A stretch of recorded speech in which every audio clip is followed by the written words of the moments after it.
সেখানে বিজেপি নেতার রহস্য মৃত্যুর খবর পাওয়া যাচ্ছে। বাড়ি থেকে কিছু দূরেই তার দেহ উদ্ধার হয়েছে এবং তার ঝুলন্ত দেহ উদ্ধার হয়, কিন্তু তার হাত বাঁধা অবস্থায় ছিল। পরিকল্পনা করে খুন করা হয়েছে এই অভিযোগ তার পরিবার করছে। নিহত শেখ বাকিবুল্লাহ সংখ্যালঘু সেলের মন্ডল কমিটির সভাপতি ছিলেন।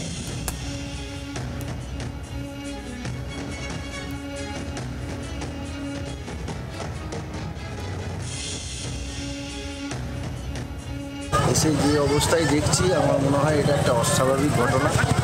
কি অবস্থায় দেখলেন? কেউ কখনো হাত বাঁধা অবস্থায় নিজের গলায় দড়ি দিতেও পারে না, আর ওইভাবে হতেও পারে না। ঘটনাটা একেবারেই অস্বাভাবিক। আমার ধারণা এটা একটা প্ল্যান্ড মার্ডার।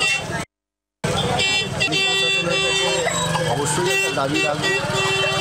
আমার ভারতীয় জনতা পার্টির একজন সক্রিয় কর্মী এবং সংখ্যালঘু মোর্চার মণ্ডল প্রেসিডেন্ট। আমার দাবি রইল যেন এর পূর্ণ তদন্ত হয় এবং দোষীরা যেন শাস্তি পায়। কি অবস্থায় ছিল? ভোর 5টার সময় খবর পাই যে আমাদের গ্রামেরই, আমাদের ছোট্ট থেকে একসাথেই বড় হওয়া বাকিবুল্লাহ ঝুলন্ত অবস্থায়, হাতে দড়ি বাঁধা, এইভাবে দড়ি বাঁধা অবস্থায় পুরো বডিটা ওর নিজের বাড়ির সামনে গ্রিলে ঝুলছিল। তো আমরা এটা দেখলাম যে মনে হলো সম্ভবত মার্ডার। যদি মার্ডার যে বা যারাই করে থাকুক এর পূর্ণাঙ্গ তদন্ত হোক এবং দোষীরা সাজা পাবে। বাংলার আওয়াজ, বাঙালির আবেগ, জি 24 ঘন্টা।